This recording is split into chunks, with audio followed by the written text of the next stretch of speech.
Estamos iniciando mais um programa Saúde e Bem-Estar. E novamente aqui no Instituto de Neuropsiquiatria, conversando novamente com a doutora Elizabeth Castellon. Seja muito bem-vinda, viu, doutora? Obrigada, obrigada. Eu agradeço porque sempre que eu faço convite para você, apesar de acompanhar um pouco o seu trabalho aqui na clínica, né, porque eu também sou sua paciente, e eu vejo que você tem uma agenda muito lotada, e mesmo assim você reserva, né, um sábado para a gente gravar esses programas que são de suma importância para a nossa cidade, para o Brasil e o mundo, porque o programa está indo através do YouTube, tem alcançado várias pessoas. E eu sempre digo que esse tipo de informação as pessoas precisam tomarem conhecimento, né? E o assunto que nós vamos abordar hoje, que é sobre problemas de memória. Doutora, eu não sei se é impressão minha ou na minha rede de convívio, eu percebo que é um problema que está acontecendo muito e tem deixado muitas pessoas preocupadas. Mas essa perda de memória tem alguma coisa a ver com o Alzheimer?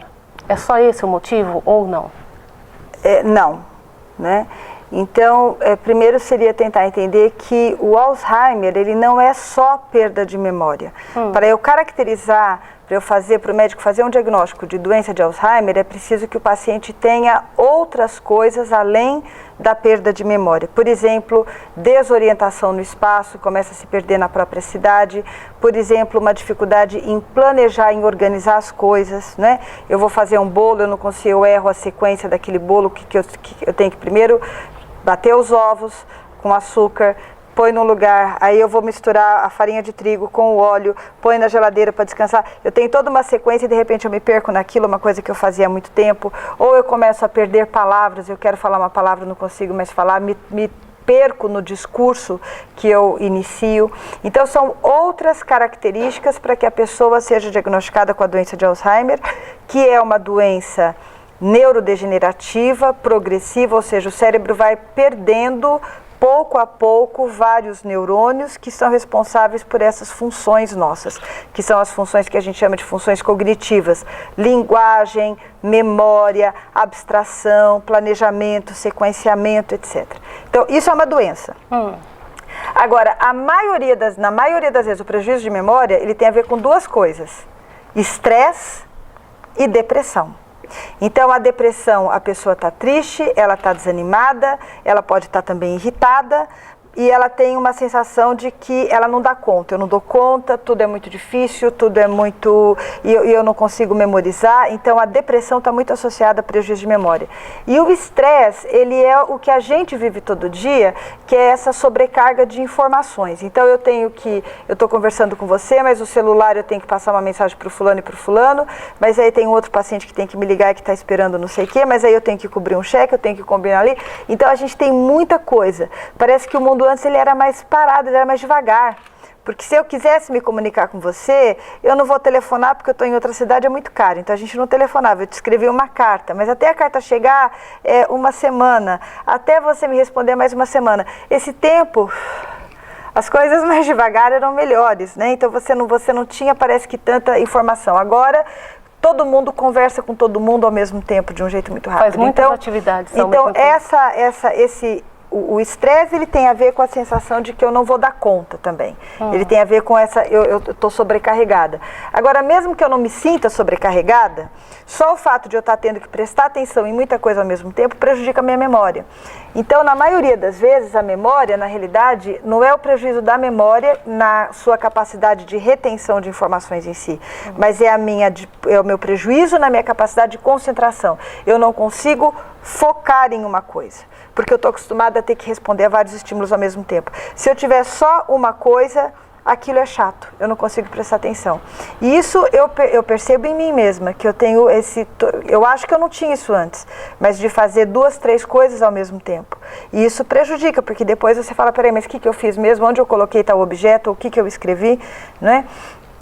Então, aí entra a questão da meditação, a questão do yoga, a questão da respiração, que você fala, bem, então agora eu só vou cozinhar. Então, a minha concentração está voltada para isso. Ou, agora eu só vou conversar com você. Então, eu estou muito atenta a tudo que você vai me dizer. Mas isso eu preciso treinar. A meditação treina isso. Eu preciso treinar, deixar a minha mente focada em uma coisa só, porque aí são muitos neurônios concentrados naquilo. E aí eu consigo memorizar mais. Então, na maioria das vezes, problema de memória, a gente precisa investigar estresse, ansiedade, depressão ou simplesmente muitas atividades ao mesmo tempo. Outra coisa importante é o sono, não é? A qualidade de sono, a gente sabe que um sono adequado é fundamental para um bom desempenho intelectual. Então, para eu memorizar bem, eu preciso dormir bem. Né? Se eu vou estudar para uma prova, que é o que estudante de medicina faz, o que eu já fiz também. Então você vara a noite inteira estudando, você chega lá, você sabe tudo, no dia seguinte você já esqueceu. Porque você precisa do sono para sedimentar aquela informação, para realmente memorizar. E na realidade você precisaria ter estudado vários dias aquela informação para poder realmente criar um armazém, né, um armazenamento daquilo. E quando você fala de a pessoa estuda, dorme, né, e sedimenta o aprendizado. Até já vi propagandas de escolas de idiomas que fala que enquanto você dorme, você está ouvindo um áudio, né, para aprender um segundo idioma, que isso até ajuda a pessoa a memorizar. Eu acho que isso é meio conversa, né, assim. É publicitário. Eu acho que um pouquinho pode até ajudar, porque você vai ouvindo e às vezes você vai até sonhando e vai incorporando aquele discurso e tal.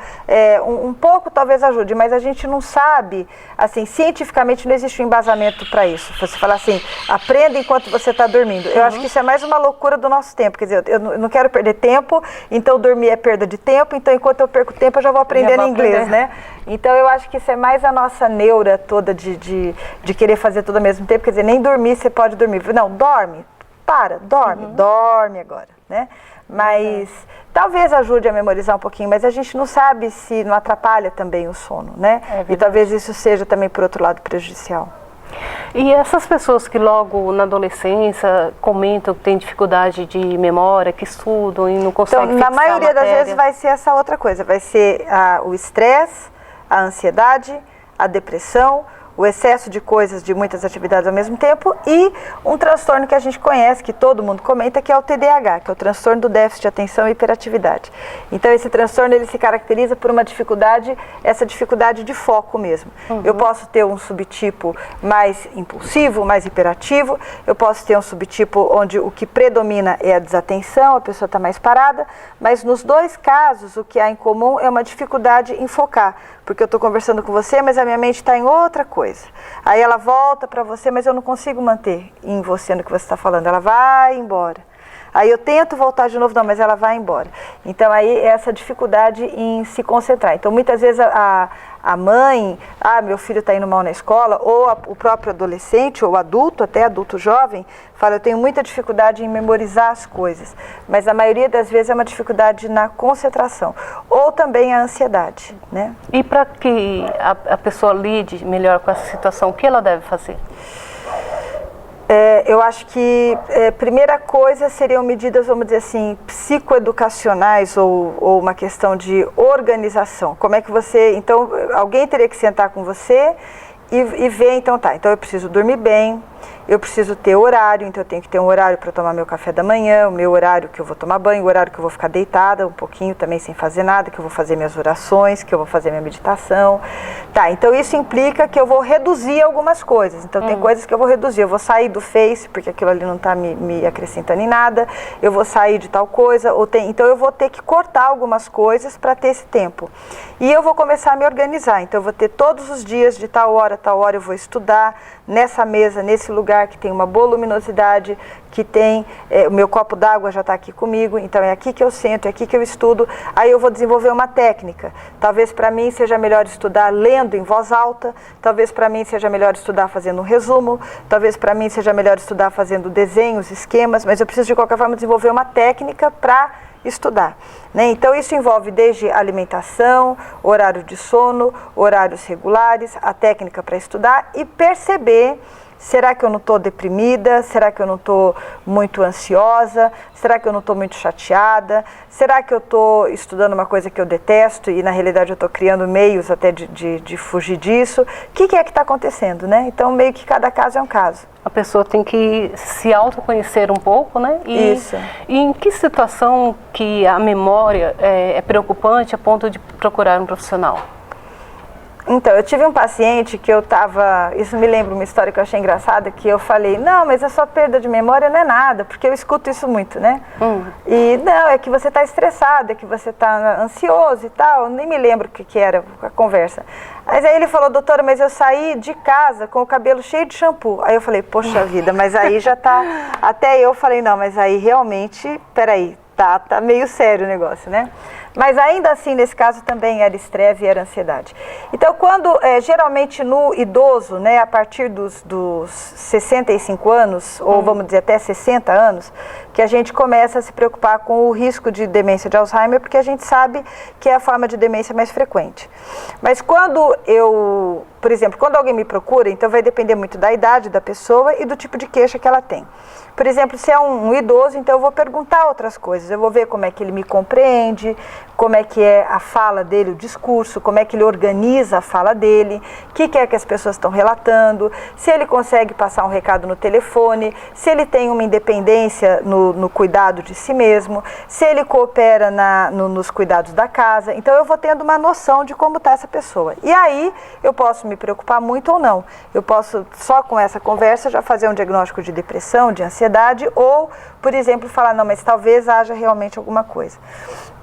E aí existe todo um protocolo que todo médico segue na investigação. Então eu tenho que ver, por exemplo, se a pessoa não tem problema de tireoide, que pode também dar esquecimento. Eu tenho que ver se a pessoa não tem deficiência de vitamina B12, que é uma vitamina famosa, né, que pode dar problema de memória. Eu tenho que ver se a pessoa não bebeu muito, então a gente sabe que o etilismo pode dar, né, o alcoólatra, né, o alcoolismo pode dar problema de memória. A gente sabe que o uso também de cocaína e crack pode dar problema de memória. A gente sabe... Você falou cocaína e crack, e maconha? A maconha também pode dar, mas é mais sutil. Mas uma pessoa que usa maconha a longo prazo, ela pode ter comprovadamente prejuízo de função executiva, que é essa coisa do planejamento, do sequenciamento, de conseguir organizar as suas atividades em etapas, conseguir planejar. Isso vai dar também. A maconha também, mas menos grave do que, por exemplo, no caso do álcool. Álcool, quando eu digo, é álcool pesado, né? Então, aquela pessoa que bebe muito, né? Não é uma pessoa que toma 2 garrafas de cerveja no final de semana, né? Então o álcool, o crack, vitamina B12, tireoide, ou a gente tem que fazer uma tomografia para ver se não tem determinadas alterações no cérebro, se a pessoa não teve muitos AVCs, né? Às vezes a pessoa vai tendo vários AVCs e cada AVC vai prejudicando um pouquinho a memória dela. Então tem toda uma investigação que você faz e que na realidade só o médico pode fazer, na realidade é uma área do neurologista e do psiquiatra. E entendo, doutora, e como que a pessoa percebe que ela tem que procurar a ajuda de um especialista? Geralmente no caso das demências, a pessoa, às vezes ela percebe, mas às vezes é a família que está percebendo. E o problema aqui é que às vezes... Desculpa te interromper, mas eu acho que na verdade quem percebe com maior rapidez é a família. Então, quando é demência. Quando é um caso de síndrome demencial, a família percebe, mas muitas vezes a família também demora para perceber, porque é por causa dessa coisa de não incluir o idoso. Então o idoso fica parado, ele não vai fazer compra porque ele anda com dificuldade, vai demorar muito, então é melhor não levar.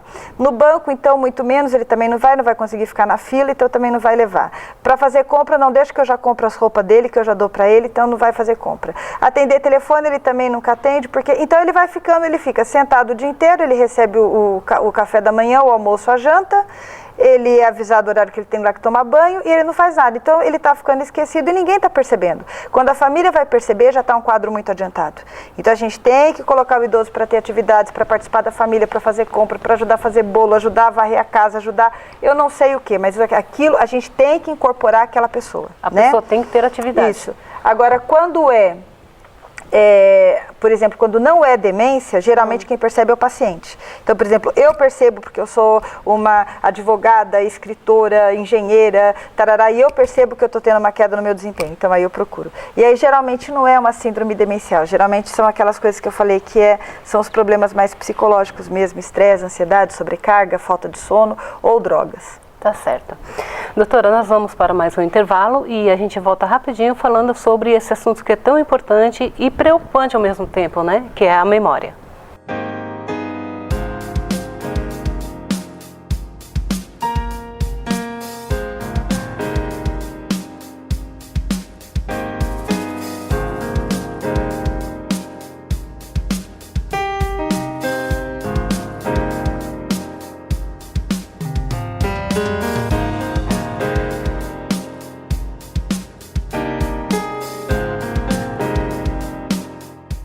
de volta com o programa Saúde e Bem-Estar, gravando neste espaço gostoso aqui da doutora Elizabeth Castellon. Você vê ao fundo uma piscina, um lugar muito arejado, muito bacana.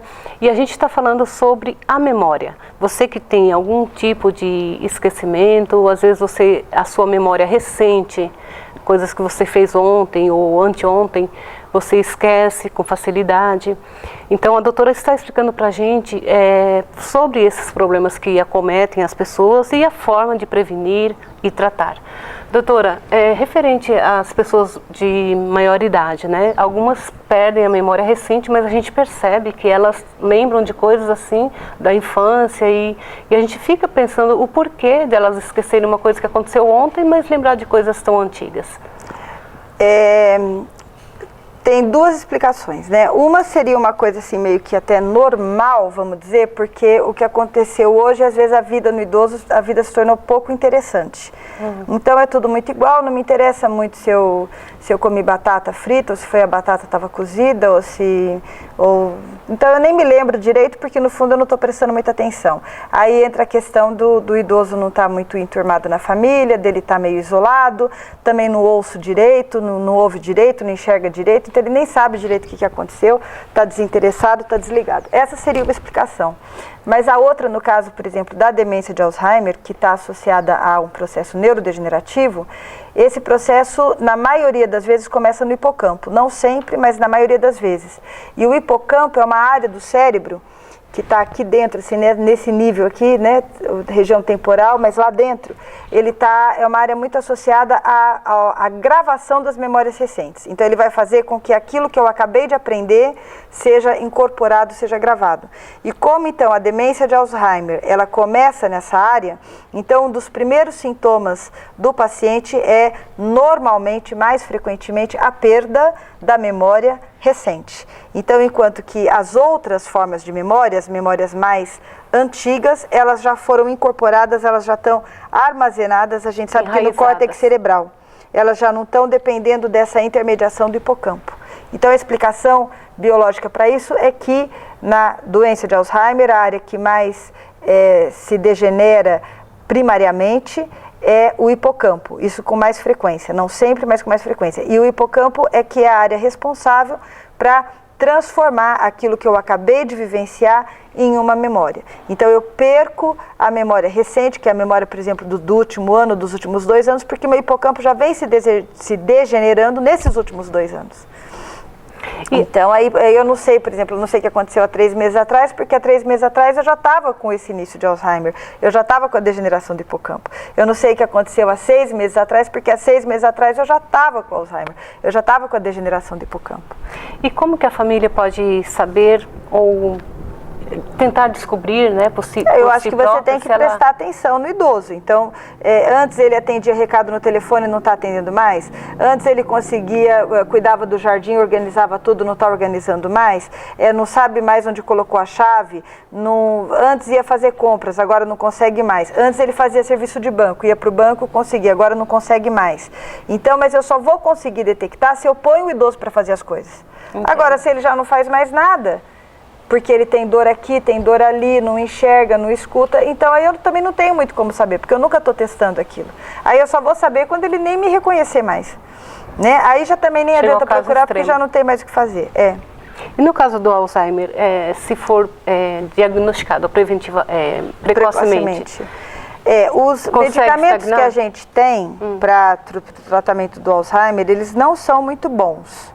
Mas eles são os únicos que a gente tem no mundo inteiro, que são os inibidores de acetilcolinesterase. Então, é um grupo de medicação que não altera o mecanismo fisiopatológico da doença em si, ou seja, aquilo que está acontecendo e que está fazendo com que os neurônios estejam morrendo, não tem remédio que pare.